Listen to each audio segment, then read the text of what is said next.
In September 2022, Avengers had released patch 2.6, which included the new villain sector, No Rest for the Wicked, and were greeted with mixed results. Some loved the idea that we get to fight Monica again, and help progress the already existing storyline further towards the announced cloning labs. Others were not so moved and disappointed in the lack of challenge she brought compared to her previous counter in being the odds or the more challenging claw raid. As for me, I stand in the middle, between loving it and also hating it. I want to use this time to talk about No Rest for the Wicked and the issues presented with it. With Monica's efforts to keep AIM afloat proving more and more troublesome, players for the first time in 2 years are greeted to a somewhat alive MODOK, fish from the bay, after the events of the Reassemble campaign. From the first portion inside the sector is pretty cut and dry for Avengers. Destroy thing X amount of times while enemies spawn right beside you. Nothing more, nothing less. Later segueing to Monica fighting her heroes yet again in an exosuit, with a second exo spawning with clones in tow. Take down both Monica and also Monica, and you retreat to a small cutscene of MODOK escaping. Just another small nugget of the storyline cleared, and players stuck waiting for cloning labs to see what happens next. Overall, the mission is fine. It's nothing too big, like beating the odds, but it's not necessarily short, as others that I know stated. Now, I know what everyone is going to ramble on in the comics section. Flux, of course we are disappointed in how this mission played out. It's too short. Every villain in this dumpster fire of a game is way too easy. And frankly, I can agree, but the difference in point is that I'm not playing the game as often as others are.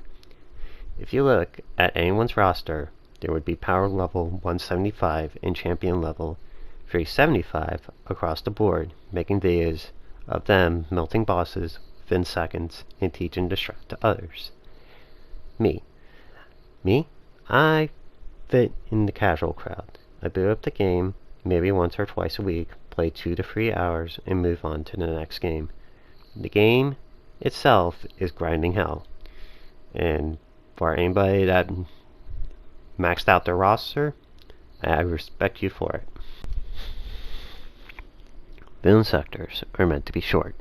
They are fine-tuned for the casual and new players to take up 10 to 15 minutes of their short session so they can tune their heroes with little effort, with the Omega level threat and Claw Raid being essential to push past 150, and for those that find themselves playing the game often, possibly capping off at power 185 once cloning labs arrive to the game. I recently put up a poll on Twitter to ask the community how long it takes for them to complete the OLT and raids, and it was made clear at the current state of the game it takes most of you 30 to 45 minutes to complete the raid, with the same amount of time put in towards the Super Adaptoid. In short, we got so powerful that most of the player base wants each bit of content that comes next to be more difficult than the last. And when we don't get that challenge, players feel unfulfilled and feel like the game is still catering to the influx of new players rather than its veterans that have been there since beta 2 years ago, pinit players and devs.